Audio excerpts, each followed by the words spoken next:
सगळ्यांचं स्वागत आहे माझ्या चॅनलमध्ये. तर आज आपण बघणार आहे भगवान शिवाचा जन्म कसा झाला. तर याची संपूर्ण माहिती बघूया. नक्कीच तुम्हाला या व्हिडिओद्वारे माहिती मिळेल आणि तुम्हाला याचा फायदा भेटेल. मित्रांनो, भगवान शिवाबद्दल असे म्हटले जाते की भगवान शिव हे त्रिलोकाच्या आरंभ आणि अंताचे देव आहेत, ज्यांच्यासमोर जगातील सर्व शक्ती अपयशी ठरतात. परंतु तुम्हाला माहिती आहे का की भगवान शिव यांचा जन्म कसा झाला, त्यांची आई कोण होती आणि त्यांच्या वडिलांचे नाव काय होते, त्यांनी त्यांचे शिक्षण कोणाकडून घेतले आणि त्यांनी कोणाला शिक्षण दिले? जर नसेल तर चला जाऊया, कारण या व्हिडिओद्वारे आम्ही तुमच्या या सर्व प्रश्नांची उत्तरे देणार आहोत. म्हणून व्हिडिओ शेवटपर्यंत पहा. मित्रांनो, आज सर्वप्रथम आपण भगवान शिवाच्या जन्माशी संबंधित पहिली कथा सांगणार आहे. शिवपुराणातील एक लोकप्रिय कथा. शिवपुराणानुसार भगवान शिव स्वयंभू मानले जातात. म्हणजेच भगवान शिव स्वतः जन्मले होते. म्हणजेच यावरून एक गोष्ट स्पष्ट होते की भगवान शिवाला आई नाही आणि त्यांना वडीलही नाहीत. या कारणास्तव भगवान शिव पंचतत्वाच्या पलीकडे आहेत, ज्यामुळे त्यांना मृत्यूचे भय नाही आणि ते कधीही मरू शकत नाही. परंतु आता आपण भगवान शिवाच्या जन्माशी संबंधित आणखी एका कथेबद्दल बोलूया. या पुरातन कथा आहेत. दुसरी कथा अशी आहे.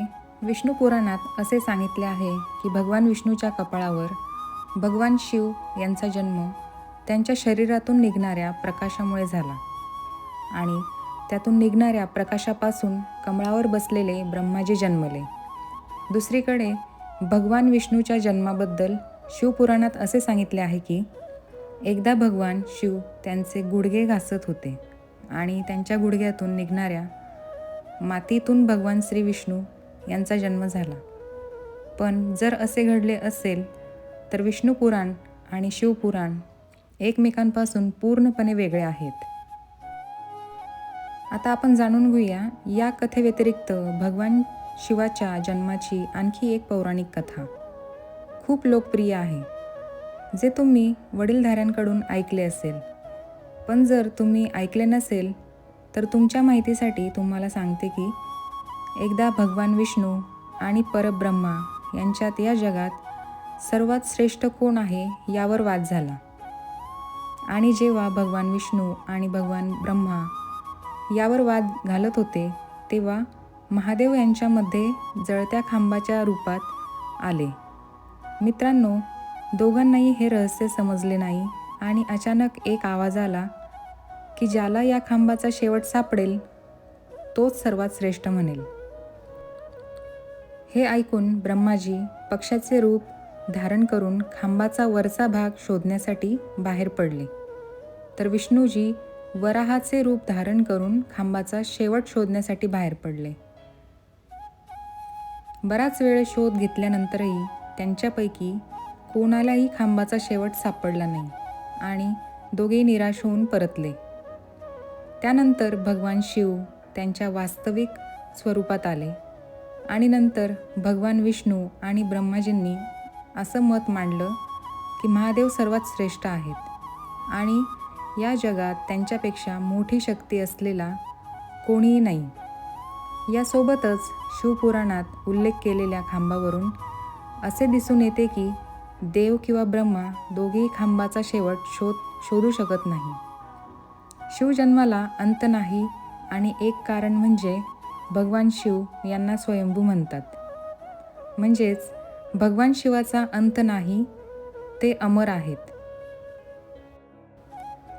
आता आपण भगवान शिवाशी संबंधित एका विषयाबद्दल बोलू जो सर्वात प्रसिद्ध आहे. भगवान ब्रह्मा हे भगवान शिवाचे वडील आहेत का? हो, त्यांची ही कथा लोकांमध्ये खूप प्रसिद्ध आहे. तर चला तुम्हाला सांगूया की भगवान शिव ब्रह्माच्या पुत्राच्या रूपात कसे जन्माला आले.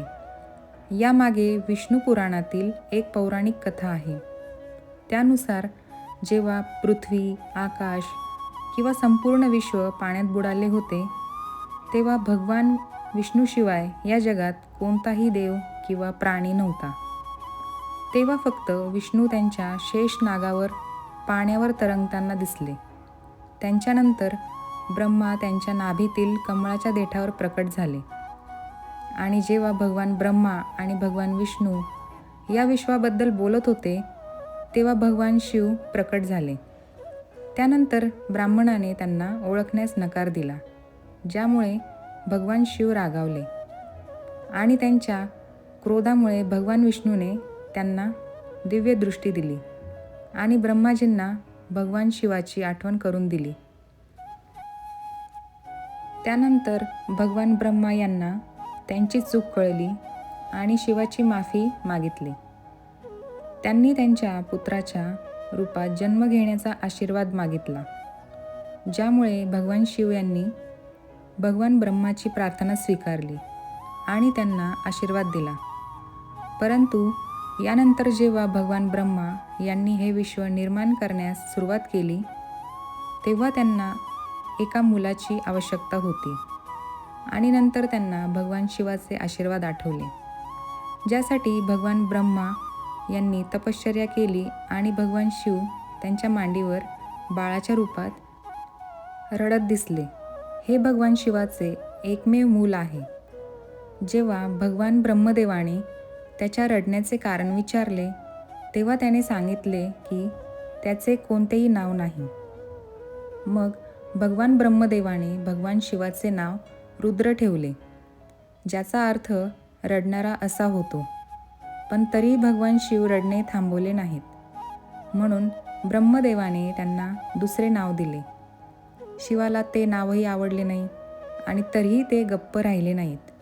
अशा प्रकारे शिवाला शांत करण्यासाठी भगवान ब्रह्मदेवाने भगवान शिव यांना 108 नावे दिली, जी रुद्र, सर्वभाव, उग्र, भीम, पशुपतीनाथ आणि महादेव अशी नावे होती आणि शिवपुराणानुसार ही नावे पृथ्वीवर लिहिली गेली. यानंतर श्रीमद्देवी महापुराणाचा विषय येतो.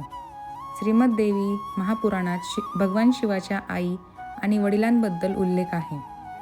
श्रीमद्देवी महापुराणानुसार एकदा भगवान नारदजींनी त्यांचे वडील भगवान ब्रह्माजींना विचारले की विश्वाची निर्मिती कोणी केली आणि भगवान विष्णू, भगवान शिव आणि तुमचे पालक कोण आहेत.